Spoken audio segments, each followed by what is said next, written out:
तरीका है। ओके, अब आ जाए लास्ट टॉपिक्स इसके आ रहे हैं। चैप्टर के 2 टॉपिक्स हैं, व्हीटस्टोन ब्रिज और potentiometer.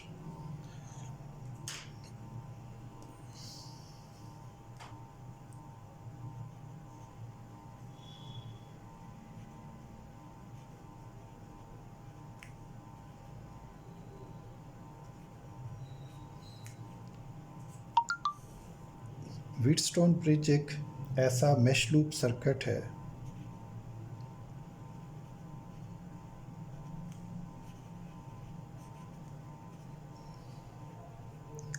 by which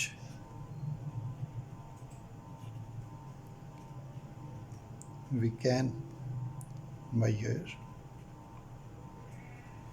unknown resistance.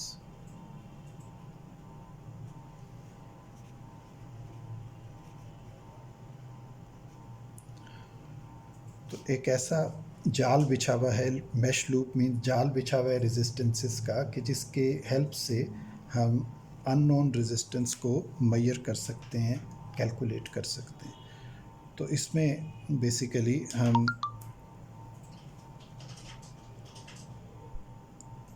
4 arms ले लेते हैं।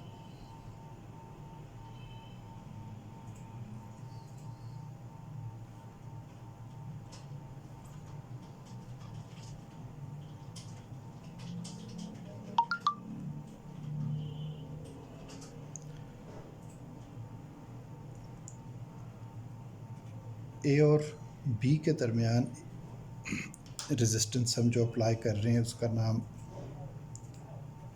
पी रखा है। इसी तरह बी और सी के दरमियान जो रेजिस्टेंस अप्लाई कर रहे हैं उसका नाम क्यू रखा है। और सी और डी के दरमियान जो रेजिस्टेंस है उसका नाम एक्स अननोन रखा है। ये इसको कैलकुलेट करना है। और ए और डी के दरमियान वेरिएबल रेजिस्टर या रियोस्टैट भी लगा देते हैं इसकी जगह, या रेजिस्टेंस बॉक्स भी लगा देते हैं इसकी जगह, तो आर रखा है। ये वेरिएबल रेजिस्टर का सिंबल है कि रेजिस्टेंस के ऊपर एरो का साइन डाल दें। और दरमियान में ए और डी के दरमियान में गैल्वानोमीटर कनेक्ट करते हैं। गैल्वानोमीटर बेसिकली आगे आएगा टॉपिक कि इसको मैन्युफैक्चर कैसे करते हैं और किस काम आता है। तो सिंपल सी डेफिनेशन कि galvanometer is a device which is used to measure very small amount of current, to detect very small amount of current, ये भी लिखते हैं इसमें। अब हम इसमें इसके साथ बैटरी कनेक्ट कर देते हैं एक, और की भी कनेक्ट कर देते हैं। और इस बैटरी को ए टर्मिनल से पॉजिटिव और सी टर्मिनल से नेगेटिव टर्मिनल इसका कनेक्ट कर देते हैं। अब इसका प्रोसीजर यही, ये पूरा प्रैक्टिकल भी पहले सिलेबस में होता था, अब शायद प्रैक्टिकल इसका नहीं है सिलेबस में। तो पूरा इसका बॉक्स बना हुआ होता था व्हीटस्टोन ब्रिज का। हमने क्या करना है कि यहाँ से रेजिस्टेंस बॉक्स से कोई रेजिस्टेंस रैंडमली ऑफ़र कर देनी है, 2 ओम, 5 ओम, 10 ओम, 100 ओम, 200, जो भी रेजिस्टेंस बॉक्स में से। ये फिक्स्ड रेजिस्टेंस है पी और क्यू। और एक्स अननोन कोई वायर लगाई हुई है जिसकी रेजिस्टेंस मेजर कर रहे हैं। तो आम तौर पे इसमें यूरिका वायर यूज़ करते थे कि इसकी रेजिस्टेंस कैलकुलेट करें, या स्टील वायर वगैरह। तो रेजिस्टेंस बॉक्स से हमने कोई रेजिस्टेंस ऑफ़र कर देनी। ऑफ़र कैसे करते हैं, रेजिस्टेंस बॉक्स में से उसकी जो पिन है वो निकाल देते हैं। तो वो नॉब की तरह होती है, तो उसकी नॉब को निकाल देते हैं, तो वो रेजिस्टेंस ऑफ़र हो जाती है। वो ऑफ़र करके की को आपने कनेक्ट करना है। की को कनेक्ट करके देखना है कि गैल्वानोमीटर की नीडल कहाँ जा रही है। तो अगर वो मूव करती है राइट या लेफ़्ट, क्योंकि गैल्वानोमीटर का ज़ीरो दरमियान में होता है, तो अगर वो मूव करती है राइट या लेफ़्ट, तो ऐसी सूरत में आपका जो ब्रिज है ये बैलेंस नहीं है अभी। इट मीन्स के इसमें ऊपर की आर्म्स में करंट ज़्यादा है, नीचे की आर्म्स में करंट कम है, या नीचे की आर्म्स में करंट ज़्यादा है, ऊपर की आर्म्स में करंट कम है। तो बैलेंस नहीं आ रहा।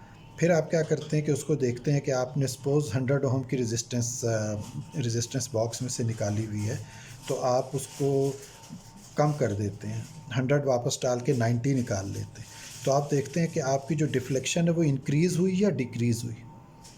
तो अगर तो आपकी जो डिफ्लेक्शन है वो वापस ज़ीरो की तरफ आई है नीडल, तो इसका मतलब है कि आपने ठीक डायरेक्शन में स्टेप लिया है।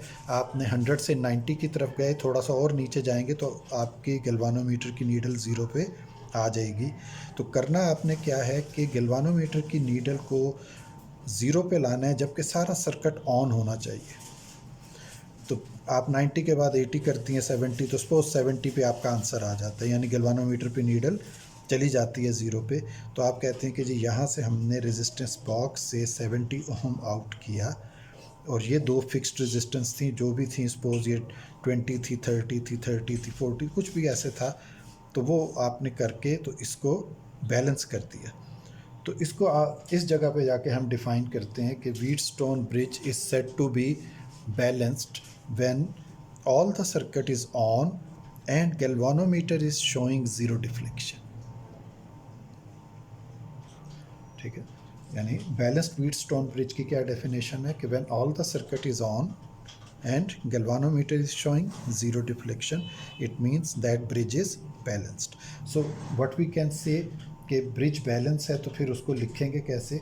उसको लिखने का तरीका ये है कि इसका मतलब है कि बेशक उसमें जो करंट्स हैं वो अलग अलग हैं, लेकिन जब वो करंट मल्टीप्लाई होती है अपनी रेजिस्टेंस P से, सपोज इसमें I1 करंट गुजर रही है इस तरफ, और नीचे की तरफ जो है वो आपके आगे की तरफ I2 करंट गुजर रही है, यहाँ पे इस तरफ भी I1 करंट है। तो ऐसी सूरत में गौर से देखें, I1 इंटू पी किसको लिया हमने? रेजिस्टेंस को। तो इट मीन्स के करंट से रेजिस्टेंस मल्टीप्लाई की, तो करंट से रेजिस्टेंस मल्टीप्लाई हो तो क्या आंसर आता है? वोल्टेज। तो I1 इंटू पी, ये वोल्टेज इक्वल हो गई I2 इंटू आर के। और इसी तरह दूसरी equation I1 into Q equal हो गई I2 इंटू एक्स के। ये गलत लिखा होता है, ये I1। तो ये दो इक्वेशंस बन गई, एक को 1 कहते हैं, एक को 2 कहते हैं। हाँ, यहाँ से भी I2, ये भी I2 है। I1 ऊपर है, I2 नीचे है। I1 करंट के दो हिस्से हो गए, I1 ऊपर से जा रहा है और I2 नीचे से जा रहा है।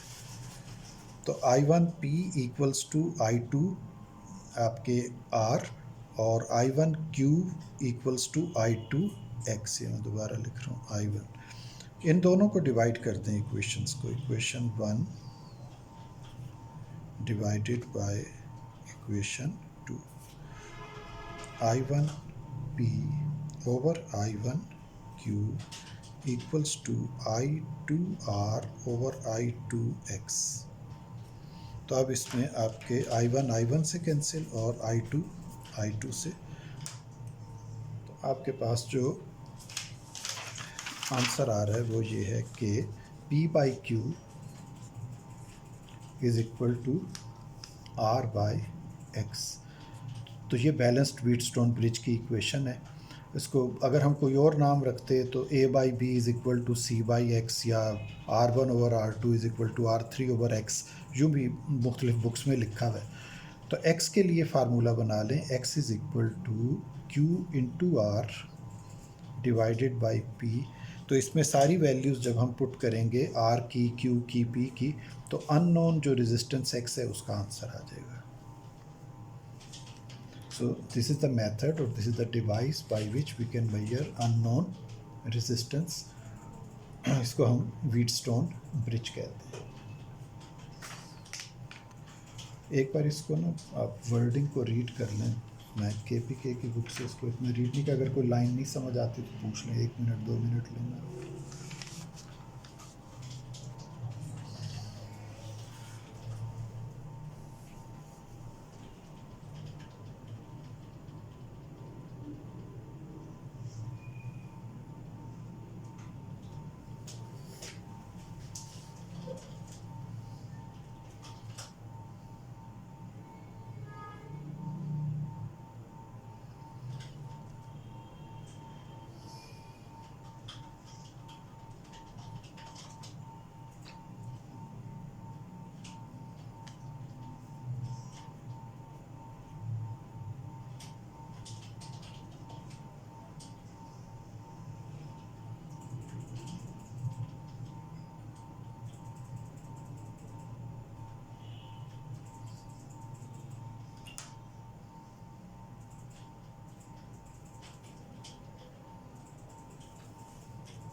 ओके, नेक्स्ट डिवाइस है, ये दोनों डिवाइसेस हैं और ये दोनों प्रैक्टिकल्स भी हैं। अब जो डिवाइस हम करने लगे हैं पोटेंशियोमीटर, तो ये प्रैक्टिकल आपके सिलेबस में अभी भी मौजूद है। प्रैक्टिकल का नाम है to determine unknown EMF of a cell by using potentiometer. एक ये प्रैक्टिकल है और एक है to determine to compare two EMFs of cells by using potentiometer. तो अभी जो आपके केपीके की बुक में जिसमें एक्सप्लेन किया है वो कंपैरिजन ऑफ टू ईएमएफ से पोटेंशियोमीटर को एक्सप्लेन किया है। और पोटेंशियोमीटर की डेफिनेशन इम्पॉर्टेंट है ये कि ये सेम डेफिनेशन आपने लिखनी होती है उसमें पेपर में। जब ये आया था टॉपिक पिछले कुछ सालों में तो 1 नंबर इसकी डेफिनेशन का था। अच्छा, अब ये मैं इसका सर्किट मुकम्मल करता हूँ, तो मैंने जगह ही नहीं छोड़ी डेफिनेशन लिखने की, मैं बोल रहा हूँ आप लिख लें, ठीक है।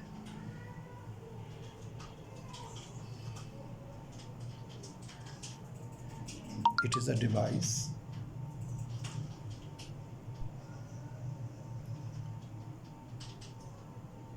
which is used to determine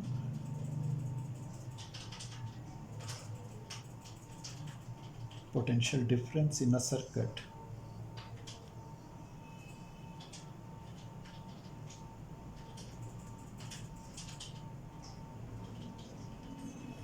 potential difference in a circuit without drawing DRAWING, draw करना अपनी तरफ खींचना, विदाउट ड्राइंग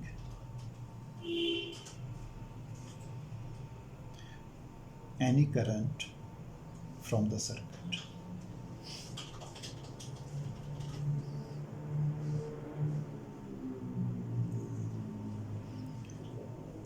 ओके, अब ये देखें मैंने सर्किट तकरीबन बना लिया है। तो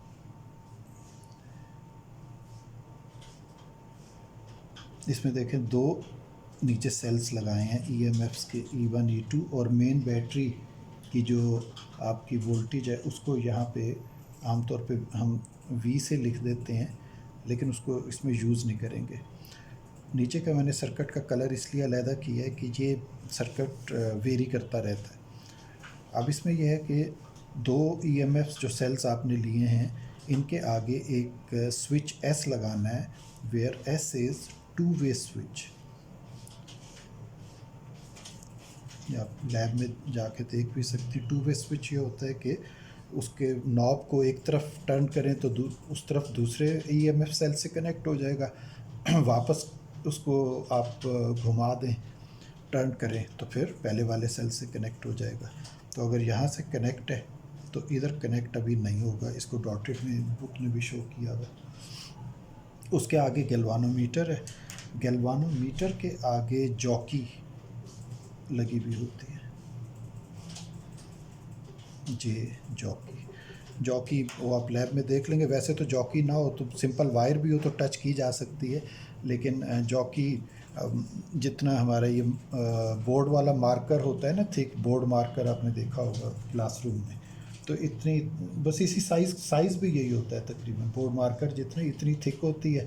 नीचे से उसकी शेप ऐसे बनाई जाती है जैसे वो आपने देखा हो ये छुरी वगैरह इस तरह की, ताकि वो उसके ऊपर ले जाके उसको टच कर देते हैं वायर के ऊपर।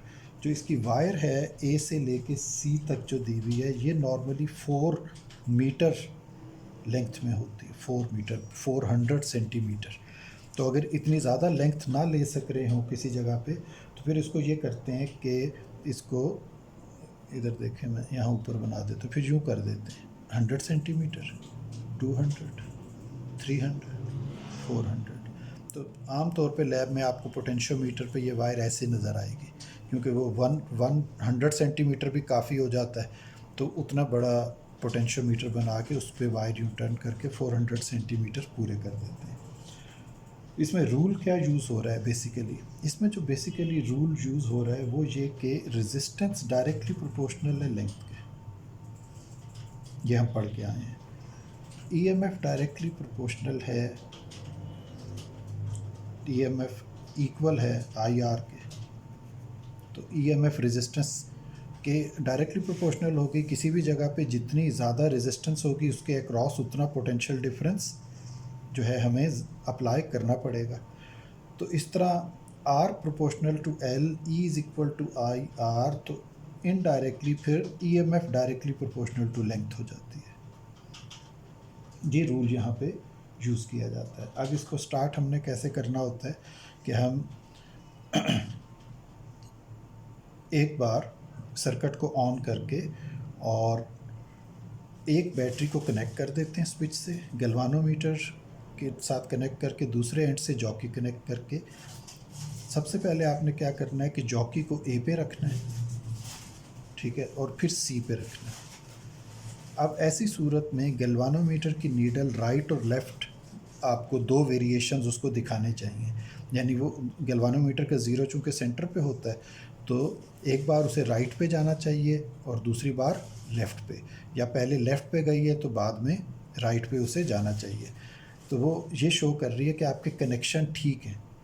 अगर नीडल ए की तरफ रहती है ए पे रखने से और सी पे, क्योंकि ए और सी के दरमियान 4 मीटर 400 सेंटीमीटर का डिफरेंस है, तो फिर इसका मतलब है आपका कहीं सर्किट में कोई प्रॉब्लम है, कोई वायर प्रॉपरली कनेक्ट नहीं है और वन साइडेड करंट इस वक्त चल रही है।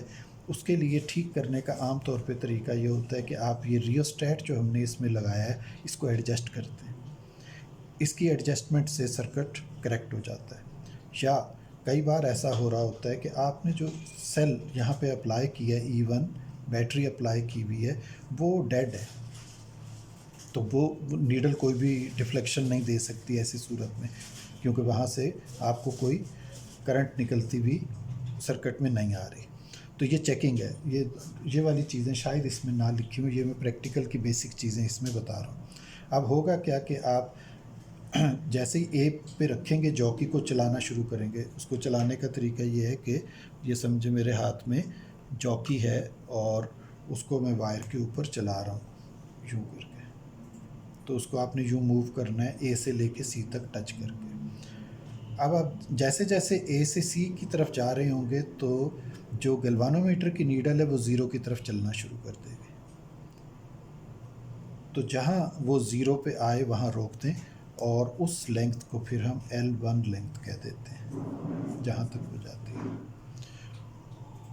हाँ, उस लेंथ को हम कह देते हैं कि ये L1 लेंथ पे आपका ज़ीरो आ गया एक किस E1 बैटरी के लिए। फिर हम E2 से कनेक्ट करते हैं और E1 को डिसकनेक्ट कर देते हैं टू वे स्विच में, और दोबारा उसको जॉकी को यहाँ से चलाना शुरू करते हैं।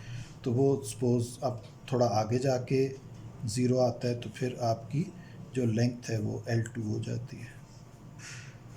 तो आपने दो लेंथ्स ले ली, कम भी हो सकती थी L1 से और ज़्यादा भी हो गई, हमने ज़्यादा ले ली। तो E1 बैटरी पे लेंथ L1 आई, E2 बैटरी पे लेंथ L2 आई। तो हम वही प्रोपोर्शनैलिटी वाला फार्मूला लेते हुए हम ये कहते हैं कि जो प्रोपोर्शनैलिटी E2 और E1 या E1 और E2 में है वही L2 और L1 में आएगी। E2 by E1 is equal to L2 by L1। तो इसकी मदद से हम अननोन EMF भी कैलकुलेट कर सकते हैं और कंपैरिजन भी ले सकते हैं। यानी दोनों बैटरीज़ का कंपैरिजन लेंथ में आ गया। सपोज़ एक लेंथ आपके पास आई 160 सेंटीमीटर, ठीक है, दूसरी आपके पास आई 100 सेंटीमीटर। तो 160 बाई 100 सेंटीमीटर सेंटीमीटर से कैंसिल, तो इसकी रेशो आ गई 1.6। तो ये बता रही है कि E2 बैटरी 1.6 टाइम्स ज़्यादा वोल्टेज रखती है E1 से। तो दो हमने बैटरीज़ का दो सोर्सेज ऑफ EMF को कंपेयर कर लिया। तो अब आखिर पे आप ये देखें कि इसकी एप्लीकेशंस में जो चीज़ें लिखी हैं इसमें क्या क्या हम काम कर सकते हैं। Measurement of small EMF 2 volt से लेके हाई EMF 250 वोल्ट तक इसके ज़रिए मेजर किया जा सकता है। ये क्यों ज़्यादा एक्यूरेटली डिवाइस है वो डेफिनेशन में मैंने आपको लिखवा दिया। ये बोर्ड में एक बार क्वेश्चन आया हुआ है कि why potentiometer is more accurate than voltmeter. तो हमें पोटेंशियोमीटर क्यों यूज़ करना चाहिए वोल्ट मीटर की जगह। तो वोल्ट मीटर जो है वो सर्किट में से करंट को अपनी तरफ ड्रॉ करता है। तो जब वो बेसिकली वोल्ट मीटर का काम है दो एंड्स के दरमियान एनर्जीज़ के डिफरेंस को कैलकुलेट करना। ठीक है, मसलन आप एक खड़ी होती हैं तो एक आपकी फ्रेंड आपको राइट पे खींचती है, दूसरी लेफ़्ट पे आपके बाजू पकड़ के। ठीक है, अब अगर दोनों एक जैसी एनर्जी अप्लाई कर रही हैं तो आप स्टैंड स्टिल रहेंगे। ठीक है ना। और अगर एक की एनर्जी ज़्यादा एक की एनर्जी कम है तो आप ज़्यादा वाले की तरफ हल्का हल्का मूव करना शुरू हो जाएंगे। अब आप बेसिकली कंपैरिजन कर रहे हैं। तो अगर आप ही उनकी एनर्जी को अपने ऊपर ड्रॉ कर लें, ठीक है, जिस एनर्जी को आपने कंपेयर करना था तो उसमें से कुछ एनर्जी आपने यूज़ कर ली दरमियान में, तो फिर आप एग्जैक्ट एनर्जी को तो कंपेयर नहीं कर सकेंगे ना, क्योंकि उसमें से कुछ एनर्जी को तो आप यूज़ कर रहे हैं। तो वोल्ट मीटर यही गलती करता है कि वोल्ट मीटर को जब हम अप्लाई करते हैं तो वो उसी सर्किट की कुछ करंट को अपने तौर पे एनर्जी के तौर पे यूज़ करते हुए वोल्टेज को मेजर करता है। तो जो असूली तौर पे गलत है, प्रिंसिपली इट इज़ रॉन्ग, कि वो उसी सर्किट जिसकी वो वोल्टेज को कंपेयर करके कैलकुलेट कर रहा है उसी के करंट को अपनी एनर्जी के लिए यूज़ करे। तो इट मीन्स कि वो सही आंसर नहीं दे रहा, जो भी वोल्टेज वो दे रहा है उसमें एरर है।